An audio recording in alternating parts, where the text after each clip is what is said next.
Karena memang saya juga ngerasa kalau ngajar, wah ini canggihan muridnya ya. Muridnya gitu.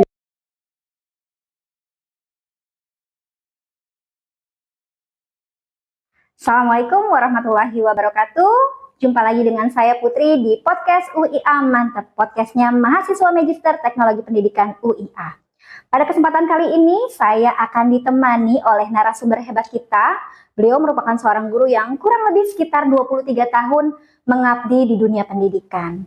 Oke, pada kesempatan kali ini kita juga akan membahas mengenai fenomena perubahan antar generasi. Langsung saja kita panggilkan yuk, Ibu Siti Mardia. Assalamualaikum Ibu. Waalaikumsalam Mbak Putri. Alhamdulillah, kabar baik, sehat walafiat. Alhamdulillah ya, di cuaca yang agak-agak mendung, bukan mendung lagi ya, bahkan sering turun hujan. Betul, setiap pagi kita disapa hujan. Iya betul. Nah Bu, tadi sedikit saya singgung nih pada tema kita hari ini ya, bahwa adanya perubahan generasi nih. Menurut Ibu sendiri seperti apa sih cara generasi sekarang belajar dengan generasi yang dulu? Pasti kan ada perubahan ya Bu ya, selama 23 tahun ini. Terima kasih Mbak Putri, sebelumnya senang rasanya saya bisa ikut bergabung di podcast ini dengan tema yang luar biasa, karena saya meyakini bahwa perubahan ini mempengaruhi banyak aspek ya dalam bidang pendidikan. Generasi sekarang itu lebih terbiasa ya dengan teknologi, mereka cenderung lebih visual, kemudian juga dan terhubung secara digital ya dalam pembelajaran. Atau kalau bisa dikatakan teknologi itu suatu hal yang sudah melekat pada diri mereka dan sepertinya menjadi suatu hal memang kebutuhan ya dari anak-anak kita itu. Nah, terus kemudian Bu, kalau misalnya kan memang anak-anak ini sekarang kan sudah dekat sekali dengan teknologi ya. Kalau mengenai metode pembelajarannya sendiri itu ada nggak sih Bu perubahan juga pada di pembelajaran metode? Pastinya iya gitu ya, karena metode itu kan menyesuaikan dengan kebutuhan gitu. Tentunya seorang pendidik harus bisa memilih dan memilah gitu ya metode mana yang sesuai dengan materi pembelajaran yang akan disampaikan oleh peserta didik gitu. Sekarang ini kita sudah banyak ya bisa memanfaatkan teknologi dalam pembelajaran ya, seperti penggunaan platform daring, kemudian juga multimedia untuk membuat pembelajaran itu yang dinamis, kondusif, menyenangkan, menarik untuk anak-anak. Nah, terkait dengan metode Mbak Putri, metode pembelajaran itu adalah sebagai sebagai sarana ya yang bisa ditentukan dan dipilih oleh guru sehingga materi ajar itu bisa sampai kepada siswa kayak gitu. Anak-anak kita dengan mudah bisa mentransfer knowledge, pengetahuan kepada anak-anak, juga nilai-nilai kebaikan, serta juga bisa mentransfer pembentukan karakter pada siswa kayak gitu. Walaupun sebenarnya kalau menurut saya nih, secanggihnya teknologi, tetaplah guru itu memiliki peran yang sangat besar.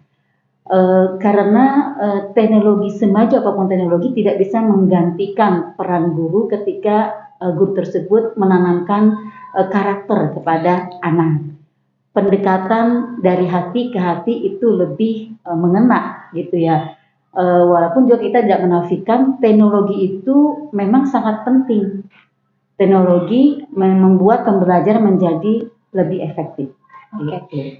Teknologi membuat pembelajaran lebih efektif. Tapi apakah itu merupakan salah satu penggerak motivasi dan bisa menjadi sarana untuk pelibatan siswa dalam pembelajaran? Menurut saya sih iya, gitu ya.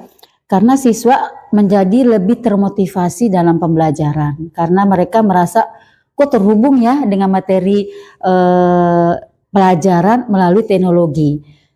Ada dua hal yang menjadi kunci, yaitu interaktif dan kolaboratif. Nah itu. Interaktif dan kolaboratif. Betul. Terus kemudian Bu, kalau misalnya ini kan tadi sudah mulai diterapkan ya teknologi ini dalam pembelajaran. Sejauh mana sih Bu?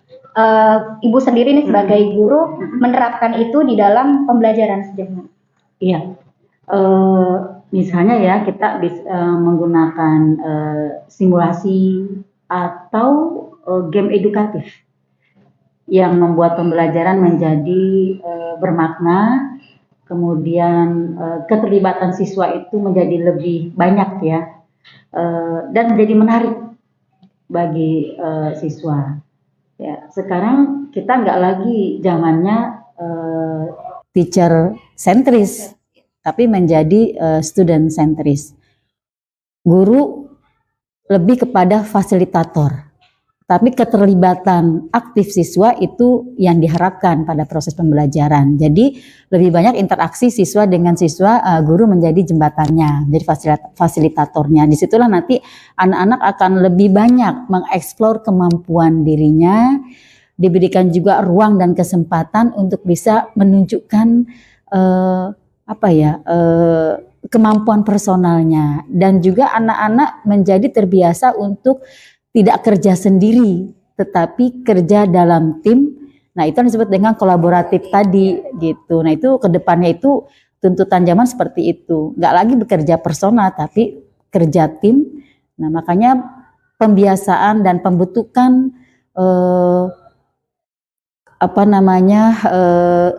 karakter berkolaborasi itu harus betul-betul kita tanamkan kepada anak-anak peserta didik kita. Ya. Memang teknologi ini kan mungkin menarik ya Bu, bisa meningkatkan motivasi, kemudian meningkatkan keterlibatan siswa. Tapi apakah ini berpengaruh ya Bu terhadap hasil belajar siswa sendiri gitu? Apakah dengan adanya teknologi ini bagi Ibu sendiri ya bisa terlihat itu progres anaknya secara dari hasil belajar, nilai lah kita bisa bilang gitu? Pasti sih, menurut saya ya, karena teknologi itu dapat menjadi alat pembelajaran yang sangat efektif dengan memanfaatkannya secara bijak. Karena kita nggak bisa menafikan tuh bahwa teknologi memang seperti dua sisi mata pisau ya, ada impact positifnya, ada impact negatifnya. Nah, karena itu kita perbanyak aja konten-konten positif sehingga bisa mengcounter konten-konten negatif yang berdampak buruk terhadap anak didik kita. Nah, jadi kita dapat meningkatkan sebenarnya Mbak Putri efisiensi dan daya tarik dalam pembelajaran dengan kita memanfaatkan teknologi secara bijak. Gitu. Nah, ini dalam implementasinya ya Bu, Ibu sudah mencoba nih di sekolah Ibu. Mungkin guru-guru yang lain juga sudah mencoba di sekolah-sekolahnya ya. Tapi apakah tidak ada tantangan? Saya rasa pasti ada tantangan ya, tantangan kesulitan gitu. Kalau Ibu sendiri nih yang Ibu rasakan selama mengajar dengan mengimplementasikan teknologi dalam pembelajaran itu tantangannya apa sih Bu? Pertama adalah dari guru sendiri. Kalau kami melihatnya gitu ya, teman-teman guru sebagian itu masih berada pada zona nyaman. Udah gini aja, begini juga anak-anak murid saya udah ratusan tuh, mereka pada sukses gitu ya. Begitu itu pola pemikiran seperti itu. Kalau menurut saya tantangan adalah kita harus merubah paradigma dulu, bahwa perubahan itu adalah memang sesuatu yang mesti terjadi gitu ya. Betul. Kalau kita ingin maju maka kita harus mengikuti perubahan itu. Beradaptasi ya Bu. Betul, beradaptasi dengan memang kebutuhan zaman kayak gitu. Jadi yang kendala pertama adalah paradigma berpikir ya, atau mindset sebagian dari teman-teman pendidik. Itu harus mulai kita ubah gitu ya, bahwa kita harus selalu mengupgrade kemampuan diri kita sebagai seorang pendidik. Jadi enggak ya udah begini aja udah cukup kayaknya gitu ya. Nah itu menurut kami kurang tepat gitu ya. Pertama itu, yang kedua juga kita jangan takut untuk mencoba sesuatu yang baru. Kalau kita nggak mengikuti hal itu, lebih pintar anak murid daripada kita. Iya betul. Karena memang saya juga ngerasa kalau ngajar wah ini canggihan muridnya gitu ya.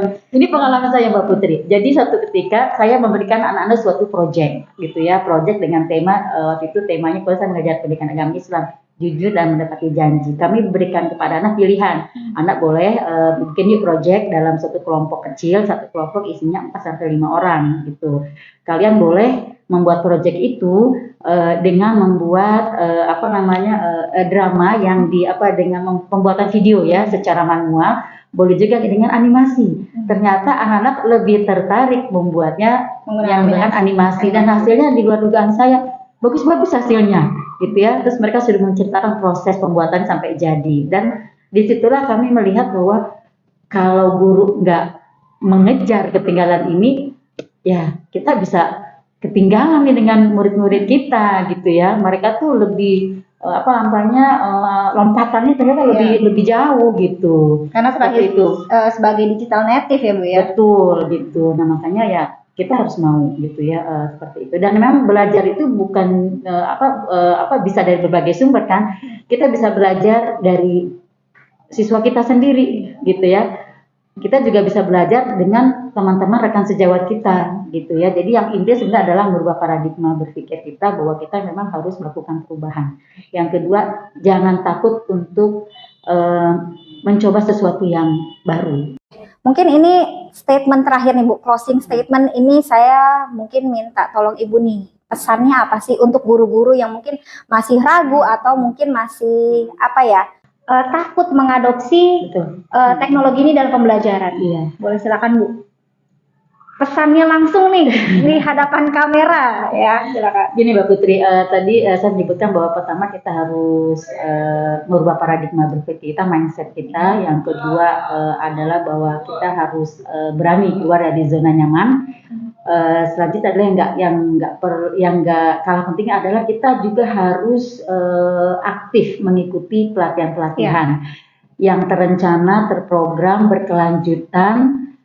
Dan tentunya bukan sekedar pelatihan, tapi harus ada aplikatifnya di lapangan. Bagaimana kita betul hasil dari pelatihan itu kita aplikasikan ketika kita berada di ruang kelas, kita berada dalam proses pembelajaran kayak gitu. Jadi gimana ya, luar biasa sebenarnya tugas dan tanggung jawab seorang pendidik seorang guru gitu. Selain mentransfer knowledge, juga kita harus mentransfer pembentukan karakter anak gitu. Jadi antara teknologi dengan tuntutan atau tanggung jawab kita sebagai seorang pendidik itu menjadi hal yang memang nggak bisa terpisahkan. Mungkin ada satu kata Mbak Putri nih yang sebenarnya untuk mengingatkan diri saya pribadi bahwa jangan takut mencoba hal yang baru. Gitu. Jangan takut mencoba hal yang baru. Betul, teknologi itu bukan untuk kita hindari, bukan untuk kita takuti, tapi teknologi dapat menjadi sahabat kita, teknologi dapat menjadi sekutu yang kuat dalam membantu menciptakan pembelajaran yang efektif, menarik, dinamis, menyenangkan, dan bermakna untuk anak-anak didik kita. Cakep, mantap ya. Oke, terima kasih Bu Siti, luar biasa ya podcast kita pada hari ini. Ini maupun waktunya sangat sempit, tapi ini padat banget nih ya Bu. Luar biasa, semoga podcast ini bisa bermanfaat buat kita semua. Jangan lupa tadi katanya jangan takut untuk mencoba. Mungkin kita cukupkan sampai sini ya Bu ya. Baik, terima kasih Mbak Putri. Saya juga senang nih bisa berbagi pengalaman, bisa sedikit sharing dengan teman-teman semua. Semoga ini bisa menjadi pencerahan untuk kita semua, bisa memberikan sedikit inspirasi bagi rekan-rekan guru lainnya. Amin. Oke, terima kasih. Cukup sekian dari saya, Putri, pamit, dan Siti Mardia. Assalamualaikum warahmatullahi wabarakatuh.